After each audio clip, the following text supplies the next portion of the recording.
Hey, and welcome to my channel. My name is Chrissy Hodges, advocate for OCD, in particular pure OCD, which just happens to be the name of my memoir, The Invisible Side of Obsessive Compulsive Disorder. I'm also a certified peer support specialist, working with people all over the world, providing support as they work toward recovery, and I can also provide referrals to anyone, anywhere in the world for treatment for OCD. Thanks so much for being here. I just want to give you a little bit of a disclaimer. This video is not for everybody. You may have just clicked on it because you're curious, obviously because of the title. But if you don't really understand it, you may get a little confused by it or frustrated by it, or you may just not understand it, and that's okay. But if you do experience something like this, then you're going to know exactly what I'm talking about, and it's going to feel really good to know that you're not alone, because this is not uncommon. NoCD is an app in OCD. They also, inside of the app, have lots of ways to connect to people who have OCD, and different things that you can explore and being able to feel less alone. And they also do telehealth. So go to treatmyocd.com to find out more about if they can provide telehealth where you are in the world. All right, let's talk about this topic. So this is, obviously this is a bizarre topic and you're just thinking, what in the world? Well, let me explain. You don't often hear about this because people don't talk about these kind of compulsions. A, because they're super shameful. B, because lots of people just don't want to talk out loud about masturbation and sex and ejaculation. But here we are. So let's get into it. So we all know what compulsions are, right? Compulsions are a behavioral response to intrusive thoughts that cause anxiety or cause other emotions, right? So the compulsion could be anything that is trying to relieve that feeling. Now, we're going to focus pretty heavily here on the physical symptoms of what happens when you have sexual intrusive thoughts, which, by the way, I'm sorry if I sound bad. I wanted to do a video before I got really hoarse because I started to lose my voice today. So I'm sorry if I don't sound like myself, but I'm just a little bit sick, but getting over it. So typically when we have, I say typically, but don't be all like, I don't do that. That must mean I don't have OCD. If we have sexual intrusive thoughts, and sometimes even harm intrusive thoughts, we might have physical sensations in our erogenous areas. Good Lord, if you've seen any of my videos, y'all know I talk about this all the time. So we talk about the groinal. We talk about how these things can happen in any area of our body where we might experience pleasure during sex. So it could be the back end, the front end, the front, the mouth, anything, right? So here's what happens though. When we get these sensations, what do we want to do? We want it to go away immediately because it's uncomfortable, okay? And oftentimes you'll hear it referred to as arousal concordance. Is that right? I might be wrong, so don't quote me on that. But something along those lines. And when you hear the word arousal, you're going to panic because you're like, I'm getting arousal to intrusive thoughts that I don't want. Like, what the fuck? What does that mean? This must mean this, blah, blah, blah. So let's just back that on up. We're not even going to use that term, except for we're going to say that the groinal feels like arousal, right? Because it is a hyper-focused awareness of erogenous zones on our body. And so the moment we start hyper-focusing on anything in any place on our body, we're going to start feeling sensations there. And let me tell you, there's no other area in the body that can feel more sensations than the groin. So the moment you think, I hope I don't feel anything in my crotch, is the moment you're fucked. Because that is exactly where you're going to experience it. So when we experience this, we may think, oh my God, this feels like arousal times a million. Like when I'm having sex with someone, I don't even feel it like this. Or when I'm getting ready to have sex with someone, I never felt it this much. So this must mean it's real. Or it means you're hyper-focusing on it so much and not wanting it so much that it's actually screaming louder. I can't explain this phenomenon other than, if I thought that the front of my hand, if it itched, that means I had cancer and I had a fear of cancer. You better believe I'd be itching the shit out of my hand all day and be like, oh my God, that means I have cancer, right? Because these are irrational fears we're getting in our minds, and they're fusing to whatever part of the body we don't want to fire, because that's proof. Okay, there we go. So this is what is happening when we're hyper-focusing on these body parts, okay? Now, what do we want when those happen? We want them gone. I'm going to tell you something. Living in the South, growing up in the heat, this is why I don't like the heat now. I finally put it together. I hate the heat. I love the winter because I grew up in the South, and I'm going to tell you something. Being someone growing up in the South, getting the groinal is the worst possible thing ever, especially as a chick. Because what you're going to do is you're going to like continuously be like, is shit wet down there? Right? And then you don't know if it is, because then you're sweating because it's 100,000 degrees outside with the humidity. So you don't know what's going on there at all. So you can't distinguish anything from anything. And so it's horrible, but you just want it to go away. But you can't get it to go away, because the more you're thinking about it going away, the worse that it gets. Okay, so my perspective of this is I hated the groinal. I still get it every once in a while. I get it to bizarre things now. Like, I'll get it to like a rock sometimes. I'm like, what am I going to do? Like, shove that up? Like, what is happening here? But anyway, like, so, I just got like a little bit off by the rock. But anyway, what you want to do is you want to get rid of it. And then sometimes, like I was back then when I had no idea, had OCD, I just have to sit with it all day. So then it would be in my mind, like, I got a groinal at like 9 a.m.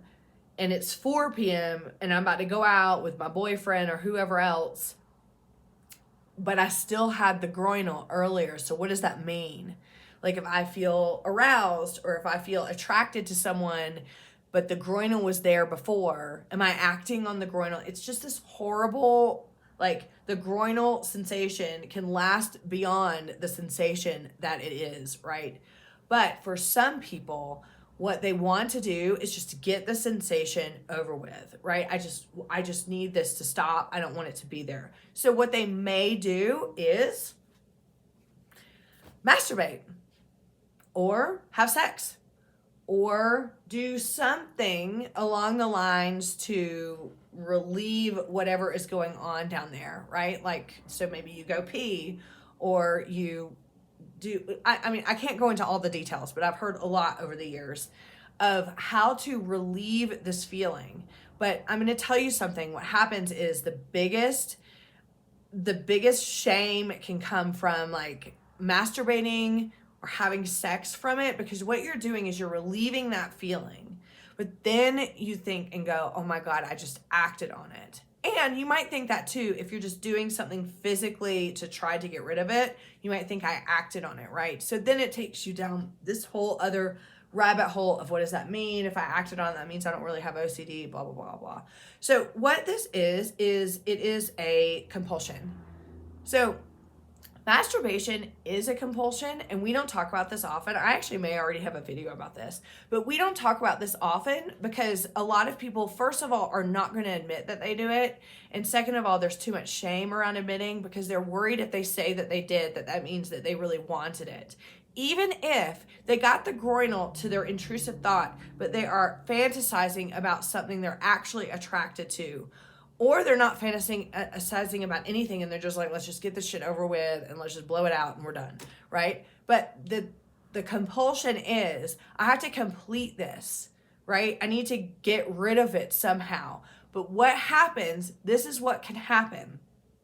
A, I already said, then you can get stuck on whether you've acted on it. But B, what happens is that compulsion starts happening all the time. Because as we know, when we give into compulsions, we're going to get more intrusive thoughts and we're going to be sunk back into that pattern even more. So what you might find is, man, I'm watching porn like 10 times a day, masturbating just to get rid of this groinal. And then your whole life is wrapped up in all I do is, have an orgasm to get rid of a groinal. What does that mean about me?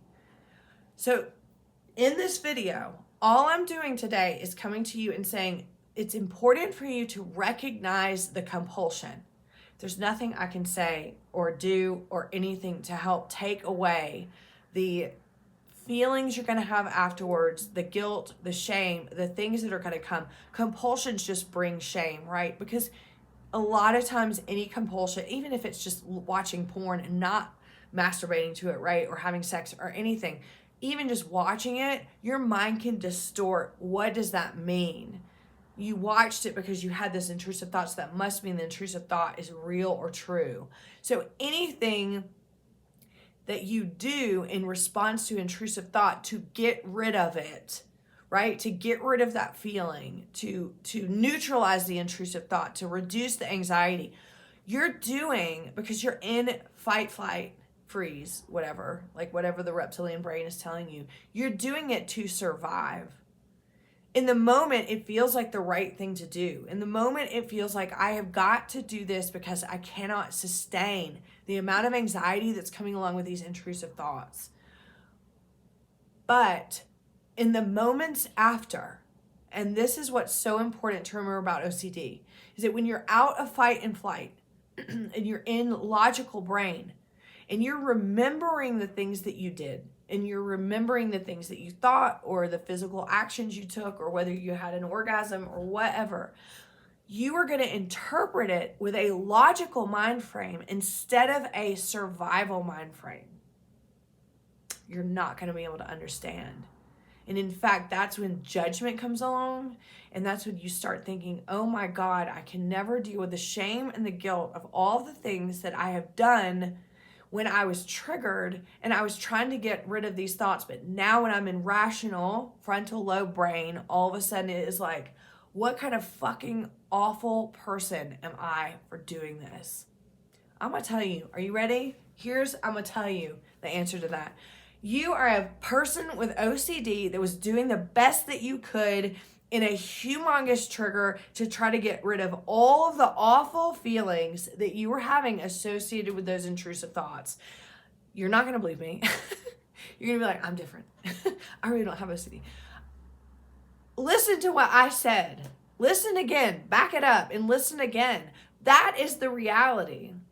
What it feels like doesn't matter. Okay? Because OCD doesn't give a shit about your feelings. Okay? It only cares about your behavior. And when we are in frontal lobe, non-threat mode, we reflect on our behavior and we think, what did I just do? What kind of person I am? Or am I? Well, you are a person that was surviving a major mental illness that is tormenting and torturing you. That is what is going on. So the point, and I'm going to wrap up really quick, so this is going to be a shorter video. The point of this is this. We do a lot of bizarre things that we can reflect on and judge and reflect on and have shame and guilt for. We do a lot of bizarre things to escape being uncomfortable, escape the physical feelings that OCD can cause us on any part of our body. That means Googling, watching porn, having sex, masturbating, whatever you're going to do, you're doing it to get out of that uncomfortable position. And also, I just want to interject too. Sometimes what happens is that people will have the groinal, and then later on, they may want to have sex, with their partner or whoever or whatever. And they might want to have sex, but then they think, I cannot have sex since I had a groinal earlier because that would mean I'm acting on it, right? So then they may have some sort of compulsion of like, I need to shower or I need to do some sort of ritual to like reverse the groinal or do something so it isn't like fresh in the genitalia area or in the mouth or wherever it happened, because the groinal can happen up here too. Like that's how the banana's here, by the way. Because lots of times if you have sexual intrusive thoughts about like blowjobs and stuff, you might like see a banana and your mouth might start watering. Anyway, it's just a little exposure. That's all. So there's no end to the exposure or to the compulsions that you might need to do to rid yourself of what is physically going on or to be able to move on with life, even though you've already had the groinal. So points I wanted you to leave here with. Man, physical sensations are normal. What you want to do to get rid of them, it is survival. I don't want to sit in here with this with this vagina that is like wanting this or that. So what do I need to do to get rid of it? In flight mode or in threat mode, like you do whatever. Like you don't think, you just like, I can't sit in this anymore, right? I mean, that's why I left the South. Maybe moving to Colorado was a big compulsion. Maybe that's why I live so high up in the snow. I ain't moving though. So even if that means that I moved here for OCD, whatever, I love it here. And anyway, the last thing is this. No matter what you do when you are in threat mode, okay, compulsion wise, you are not going to be able to understand that when you are in non-threat mode. You will not, because logical brain doesn't understand behavioral brain. This is why we're in trouble in the first place, because you've got two parts of the brain fighting against each other because they can't speak the same language. So if you're in logical brain and you're thinking back and be like, oh my God, I got the groinal and I went and watched this kind of porn and I masturbated and I ejaculated or I had an orgasm and that must mean this. Of course you're going to say that then. At the time, you were doing the best that you could to survive what was going on. That's what I wanted you to hear today. I also wanted you to hear that this is not uncommon. Lots of people deal with this. You're just not going to hear a lot about it because people don't have the balls to talk about this in public. But it is very common and you're not alone. Go to ChristyHodges.com to find out more about what I do with peer support and referral consultations. And again, treatmyocd.com if you're looking for services from OCD. I will see you next week and I hope you have a lovely weekend. Bye-bye.